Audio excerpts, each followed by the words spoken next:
پھر فرماتے ہیں کہ ایسے لوگ جب یہ کام کر لیتے ہیں تو ان کے لیے اللہ کا کیا وعدہ ہے.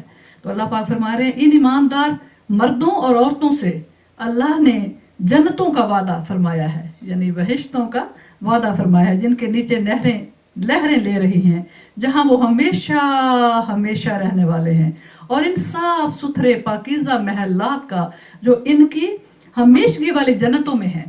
یعنی جو جنت کہتے ہیں باغ کو، کہ ان باغوں میں جو محلات ہیں ان کا وعدہ اللہ پاک نے ان سے کیا ہے.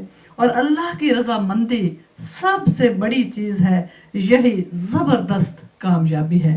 اکثر قرآن پاک میں جب ہم پڑھتے ہیں نا کہ ذالک هو الفوز العظیم، کہ یہ سب سے بڑی جو کامیابی ہے وہ یہی ہے کہ اللہ جن سے راضی ہو گیا، ان کی کوششوں سے، ان کی زندگی کے چھوٹے چھوٹے موڑ پر آنے والی مشکلات میں جو انہوں نے صبر کیا ہوگا، جو دوسروں کو صبر کی تلقین کی ہوگی، جو اللہ کی رضا کے آگے سر جھکا دیا ہوگا. کیونکہ ہم کچھ چاہتے ہیں اور ہمارا رب کچھ چاہتا ہے، ہماری اور ہمارے اللہ کی مرضی ملتی نہیں، اور یہ سارے ہی ہم اس میں قید ہیں. ہم قیدی ہیں نا اللہ کے.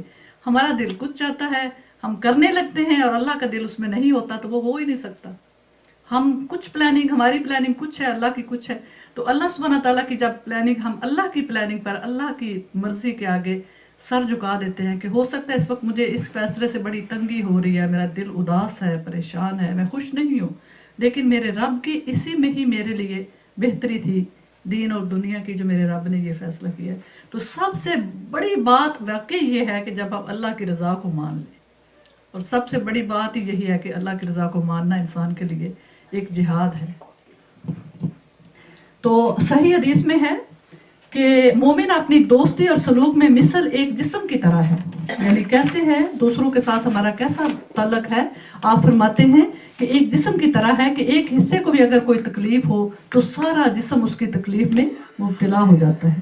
یعنی جب ہم کسی بہن کی یا کسی رشتہ دار کی کوئی تکلیف سنیں تو ہمیں خوشی نہیں ہونی چاہیے. ہمیں اس کو، اگر ہم جتنی بھی مدد کر سکتے ہیں اپنی طاقت کے مطابق ان کی مدد کریں، تاکہ ہمارا بھی کچھ شیئر آئے ثواب میں، اور اس کو فیل کریں کہ یہ کام بہت برا ہوا ہے، یہ بہت ان کو افسوس ہوا ہے اس چیز کا. تو ان کے، اور اگر کوئی خوشی ہوئی ہے تو ہمیں بھی خوشی ہونی چاہیے، چاہے فون کر کے ان کو مبارکباد دے دے. یعنی جیلسی نہیں ہونی چاہیے، ہمیں حسد نہیں ہونا چاہیے. ہمیں کسی کی، دوسرے مومن ایسے ہی ہے جیسے ہمارا جسم ہے. اب ایک انگلی کو اگر تکلیف ہے، کٹی ہوئی ہے یا کچھ، تو ہمارا سارا جسم ہمارا کتنا بیزار ہو جائیں گے، ہمارا ساری توجہ ہماری اسی انگلی پر ہوگی.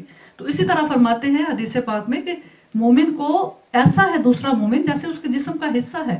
ایک حصے میں تکلیف ہو جسم کے کسی حصے میں تو سارا بدن اس میں اس کو محسوس کرتا ہے. تو اسی طرح ہمیں دوسرے مومنوں کی، بلیورز کی، چاہے ہمارے سگے ہیں یا غیر ہیں، ان کی تکلیف کا ہمیں احساس ہونا چاہیے، اور ان کی تکلیف جتنی ہماری طاقت ہے اس میں اپنا حصہ ڈالیں کہ ہم کیا کر سکتے ہیں ان کی تکلیف کو تھوڑی کرنے میں.